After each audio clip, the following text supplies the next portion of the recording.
was this a disaster? Harry and Meghan have made every wrong move they could make. I had a lot of free time last weekend, and I couldn't help but consider the disastrous process that the hypocritical duo Harry and Meghan had created. So I want to talk about some of the things that Meghan and Harry have done that a normal couple could have accidentally done. But the thing about Meghan and Harry is they just make the same mistakes over and over again, and that, my friends, is certainly not normal. So first off, Meghan and Harry decided to call their invisible daughter Lilibet. They named her after the late Queen's nickname that she had had ever since she was a young girl. They claimed that it was a tribute to her and that they had to ask for permission from the late Queen before they chose that name. But many people criticized that choice as trespassing on the emotional exclusivity of the name. Giles Brandreth, who was a friend of the late Prince Philip, said that members of the royal family thought that the choice was bewildering and presumptuous. For me, the worst part about taking the Queen's very private nickname is that I'm convinced that this Lilibet doesn't even exist, and she definitely wasn't born on June 4th, exactly 1 year before the Queen's Platinum Jubilee. A part of me wishes that Harry and Meghan could go to jail for all the things they have done. They are a couple of evil people.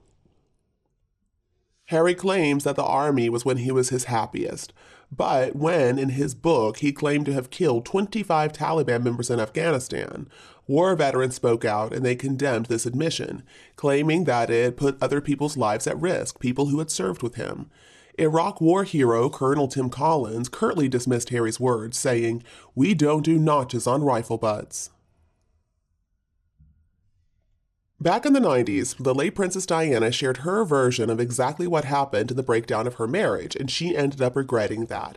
She did it through Andrew Morton's deeply damaging book Diana, Her True Story. And then Harry's book Spare basically caused the same level of pain. But while Diana wrought her revenge without taking a dime, Harry reportedly got £16.5 million in advance. Harry signed this big multi-million-pound contract with Netflix back in 2020 to make documentaries and films and scripted shows and kids shows too. Meghan and Harry created a controversial 6-episode series on their lives for Netflix. But their infamous interview with Oprah was made by her company and it was broadcast by CBS. Typically, though, the problems Meghan and Harry experience are always somebody else's fault. Harry really is the prince of holding grudges, isn't he? And he blames his older brother for so many problems in his life, including once wrestling him to the ground, and even for Harry's own choice to wear a Nazi uniform to a costume party. Harry implied that William suggested that he wore a swastika armband, although I think at the end of the day it was Harry's choice and Harry's choice alone. As a result of having a fallout with William and Catherine, Harry and Meghan ended up being given Frogmore Cottage, but they only spent 6 months living on the Windsor estate before they moved, and they had to refund £2.4 million of taxpayer money because they spent that on the refurbishment of the cottage. Was it a smart decision to hail a yellow New York City cab after attending last month's Women of Vision Awards? Supposedly, it led to this high-speed car chase.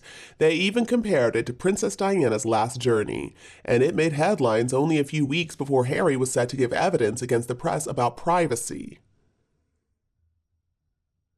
But anyway, back to the army. So the #1 rule in the military is do not shoot yourself in the foot. But after confessing in Spare to using illegal substances, now Harry's all caught up in this U.S. legal case that may lead to the release of his immigration papers.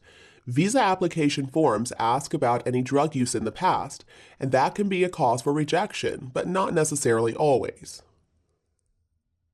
Harry took his campaign against the media to London's High Court just last week, and the voices of courtiers who claimed that they were bullied when they served Meghan and Harry have been silenced.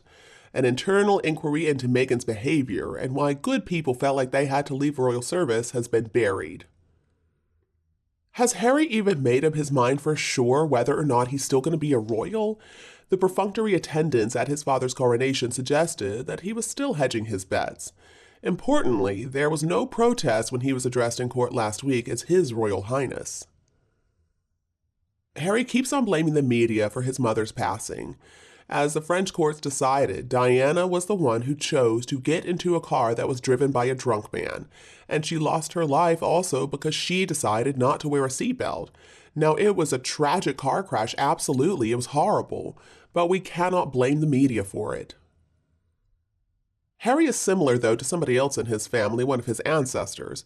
After he abdicated the throne, King Edward VIII also made a lot of money by selling his life story. But once his story had already been told, there was nothing left to sell. And now it looks like Harry is going down that same path. He's making the same mistake.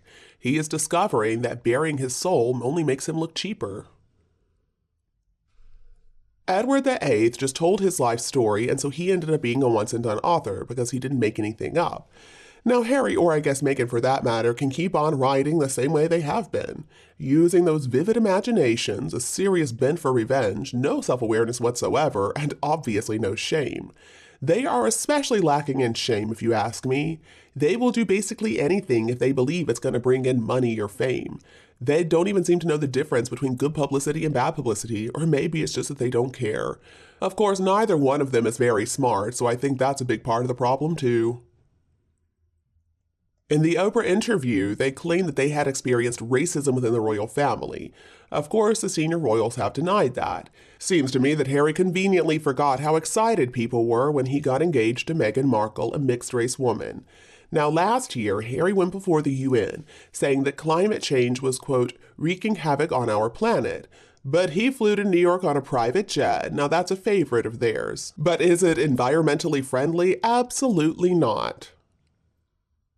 Back in 2020, Meghan and Harry signed a Spotify deal for 3 years' worth of podcasts. Now, a dozen episodes aired last fall, but we haven't heard anything since then. An executive at Spotify said that he got carried away spending money on talent. And then, of course, their invisible son, Archie, was supposedly born in May of 2019, and that was an important moment. But even that wasn't just a normal moment of joy, because Meghan and Harry were accused of deliberately misleading people by claiming that Meghan had gone into labor when in fact she was already at home with her new baby, supposedly. As Graydon Carter says, Harry and Meghan have done something they'll live to regret. Their children have no relatives.